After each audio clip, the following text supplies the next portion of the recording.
राहुल की मम्मी अपने बॉस की पार्टी में राहुल और अपने पति विक्रम को लेकर गई थी। राहुल की मम्मी सविता ने काली कलर की साड़ी पहन रखी थी। रंग बिरंगी लाइट जल रही थी, जिससे वहाँ का माहौल काफ़ी अच्छा लग रहा था। पार्टी में राहुल की मम्मी के बॉस ने उसके घर के सभी लोगों को बुलाया था। पार्टी में राहुल ने खूब मज़े किए थे। तभी उसकी मम्मी का बॉस वहाँ पर आया और उन सभी को अपने पास बुलाकर बातें करने लगा। फिर राहुल की मम्मी के बॉस ने राहुल और उसके पापा को एक सोफे पर बैठा दिया और उसके बाद राहुल की मम्मी का बॉस मम्मी को लेकर बंगले के अंदर चला गया।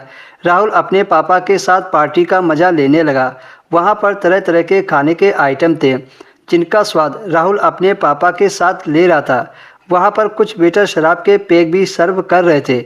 जब राहुल के पापा ने फ्री की महंगी शराब देखी तो वो खुद को रोक ना पाए और राहुल के पास से उठकर शराब पीने चले गए। बाद में जब राहुल के पापा राहुल के पास आए तो पूरी तरह से शराब के नशे में डूबे थे। उस दिन राहुल ने भी एक पैक पीकर देखा। उसे पहली बार में शराब इतनी पसंद नहीं आई थी, लेकिन उसको नशा चढ़ गया था। अब दोनों बाप बेटा शराब की मस्ती में झूम रहे थे।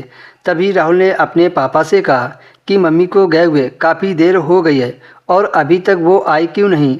राहुल अपने पापा से कह ही रहा था कि तभी राहुल की मम्मी अपने बॉस के साथ बंगले से बाहर आई। उसकी मम्मी इतनी सुंदर लग रही थी कि उसके पापा मम्मी को पहचान ही नहीं पाए थे। शायद राहुल की मम्मी का बंगले के अंदर मेकअप किया गया था। फिर राहुल और उसके पापा मम्मी के पास आ गए। मम्मी को थोड़ी शर्म लग रही थी, क्योंकि इससे पहले उसकी मम्मी ने कभी ऐसी ड्रेस नहीं पहनी थी।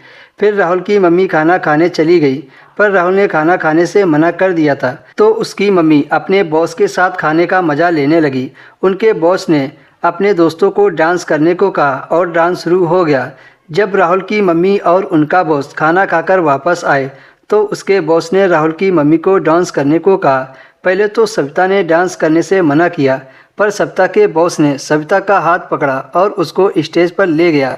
राहुल अपने पापा के साथ ये सब दूर से देख रहा था। फिर उसके बॉस ने सविता को 2 पैक और पिला दिए।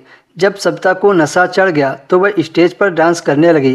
करीब 2 घंटे के बाद पार्टी का कार्यक्रम खत्म हो गया और सभी लोग अपने अपने घर जाने लगे।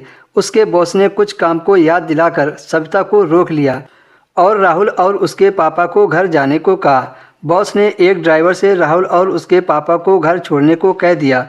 उसके पापा तो गाड़ी में बैठते ही लुढ़क गए। राहुल भी गाड़ी में बैठ गया। तभी उसे याद आया कि घर की चाबी तो मम्मी के पास है।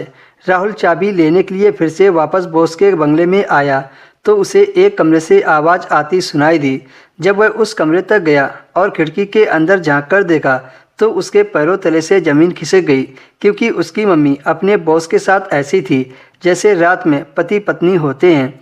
आज राहुल को अपनी मम्मी पर बहुत गुस्सा आ रहा था।